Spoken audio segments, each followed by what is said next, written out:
The New Orleans Saints wrap up a week of practice with some good news as they head toward Minneapolis. Stay with us. The ACME Oyster House afternoon wrap is next.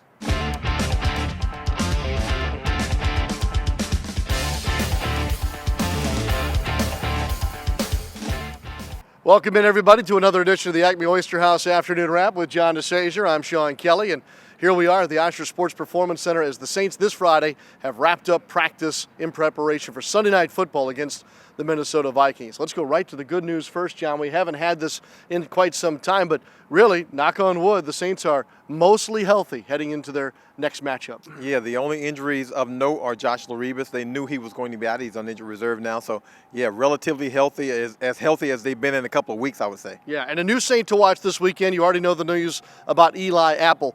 Johnny's been on the practice field all week long. I guess we should share his number in case you want to know that going into Sunday, too. Yeah, number 25, and I think you're going to see a lot of him, and I think you're going to see some of him early. He's been working out with this team. It depends on actually how quickly he can acclimate to what the system is and pick up on the verbiage, but I think he's going to play a decent amount. They didn't trade for Eli Apple for him to watch. Yeah.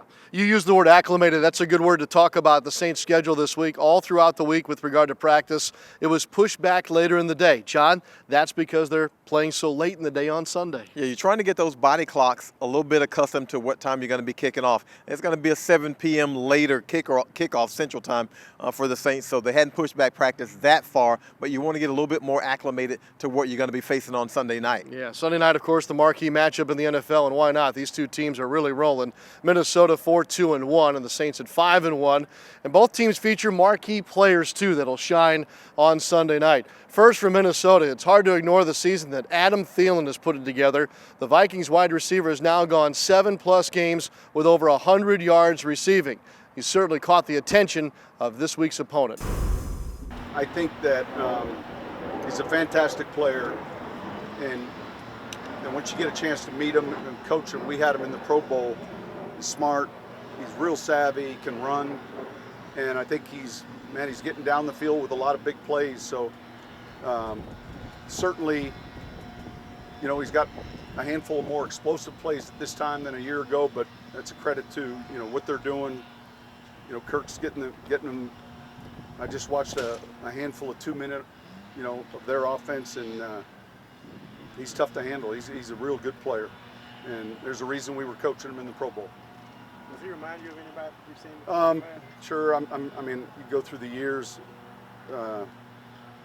Any receiver that transitions real well, that can run, that's smart. He's got exceptional feet. He can block.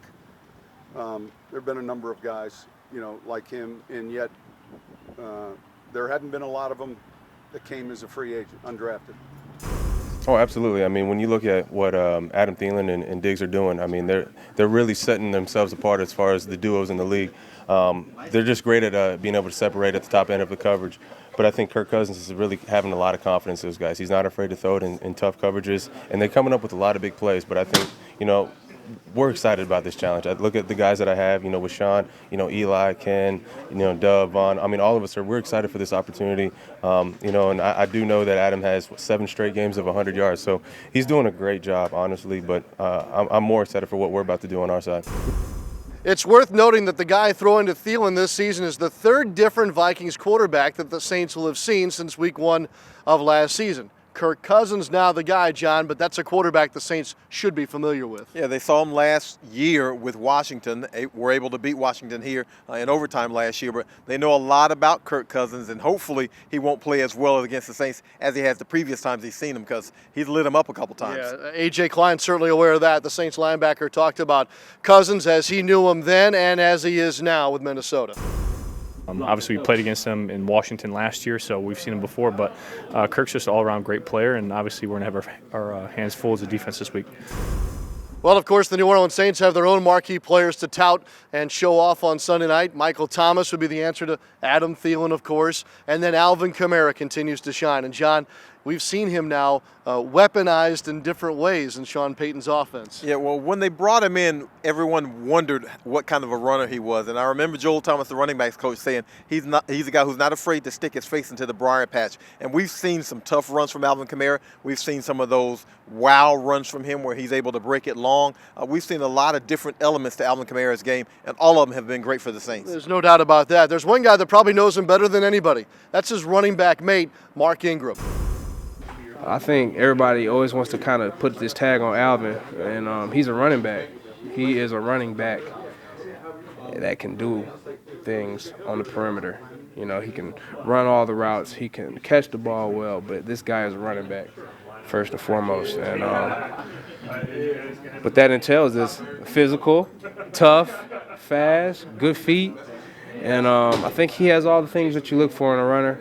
And more than just a runner, he can go out wide and hurt you on the perimeter. So he's the full package, man. And you know, everybody's surprised at how tough he runs, or surprised that he can run the ball inside. This man's been a running back his whole life, and that's kind of what you do growing up, is you run the ball. So that's his first nature, and he's really good at it. And then, John, the questions that we're all eager to get answers to. How many different ways will Taysom Hill be involved on Sunday? Stephon Diggs, what kind of a game will he have? Marcus Williams, all eyes will be on him as well. Yeah, a lot of subplots in this game. I know the Saints are downplaying it and saying this is not a revenge game. Look, they have to have some feelings about the way the season ended last year. And it doesn't mean you have to go out there with fire in your eyes and that kind of thing and get so discombobulated that you forget what your assignments are.